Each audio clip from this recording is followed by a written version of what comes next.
Bonjour tout le monde, j'espère que tout le monde va bien à la maison. Euh, Vous êtes présentement dans le cours de TIJ 1O. Vous avez eu le premier terme avec Monsieur Beaulieu ou avec Monsieur Donovan. Vous avez vu la section technologie. Maintenant, cette semaine, nous commençons le terme 2, qui est le volet informatique et robotique. Donc, vous allez être avec moi jusqu'au mois de juin. Espérons qu'on va avoir un retour à l'école à un moment donné, mais pour l'instant, on va essayer de faire certaines choses à la maison en ligne. Alors, voici. Premièrement, le cours de TIJ 1O contient différents volets. Et puis, nous allons aller voir dans Google pour le cours de TIJ 1O. J'ai préparé quelques sites web. Alors, si vous allez à Web 3000, donc web3000.ca, vous allez avoir accès aux différents sites web que j'ai préparés pour les cours d'informatique et de robotique. Si vous remarquez, le premier, TIJ 1O, en haut ici, c'est vraiment le site web pour le cours.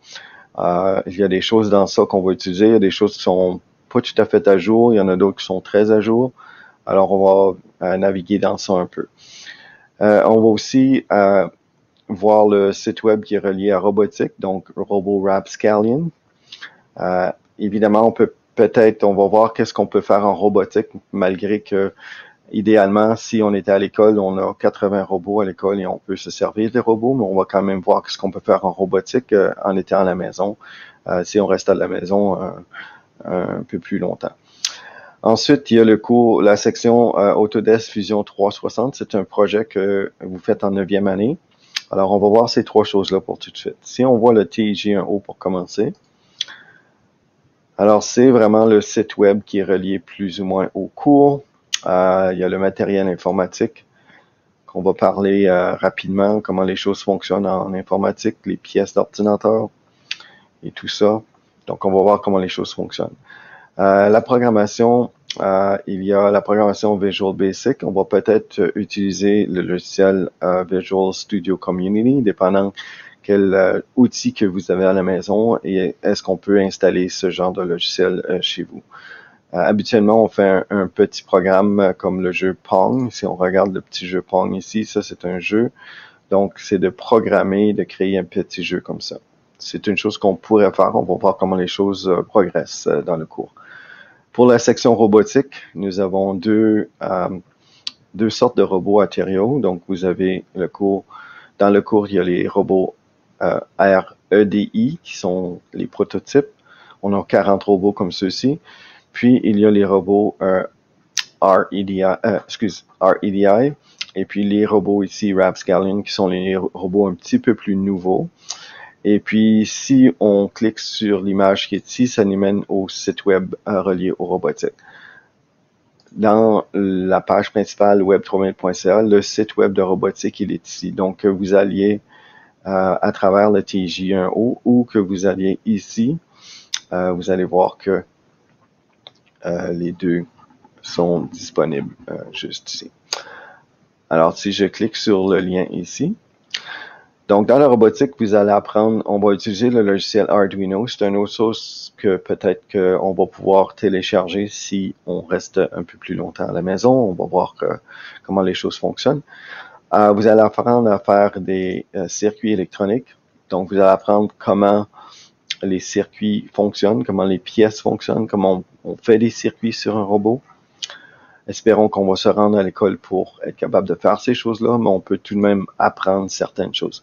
LEDs, vous avez certains programmes à faire. Il y a des fils à brancher, ensuite des codes, et puis vous avez à voir comment progressent les programmes. Pour chacun des programmes, une fois que le programme est terminé, il y a des vidéos et on écoute la vidéo, puis on voit qu'est-ce que le robot fait.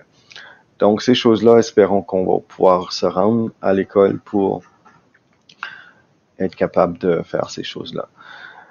Ensuite, circuit, même chose. Donc, on a des circuits électroniques de ce genre ici à construire.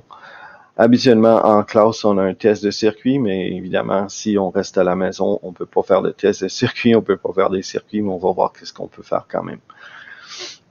Ensuite, si on retourne sur le site web de 9e, alors ici,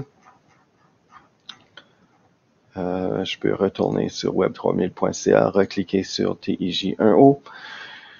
Et puis, on va parler surtout des réseaux sociaux. Donc, tout le monde et surtout maintenant qu'on est confiné à la maison, on a certainement besoin des réseaux sociaux. Alors, on va parler des réseaux sociaux beaucoup. Donc, si on retourne ici sur la page d'accueil, et si vous allez à Devoirs, que cette section Devoirs,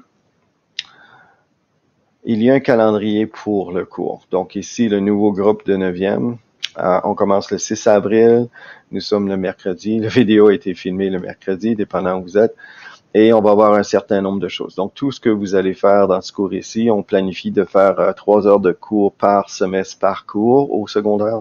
Alors on va faire des choses ici, donc ça va être indiqué sur le calendrier qu'est-ce que vous allez faire.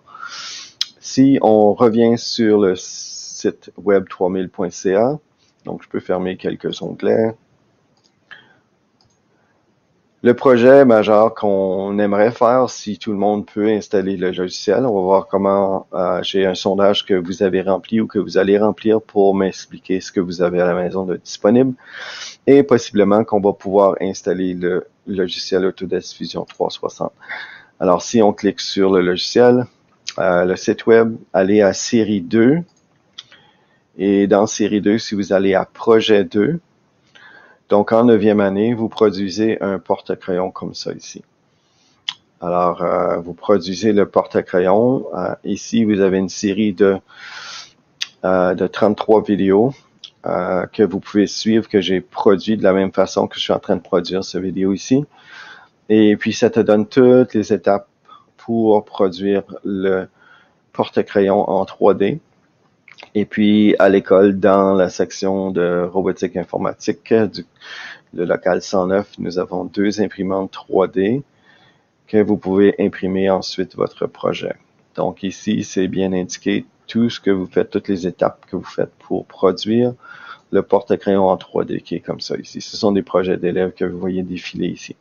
Donc ça, c'est l'imprimante 3D. Et puis on imprime... pour imprimer un projet comme ça prend à peu près 16 heures.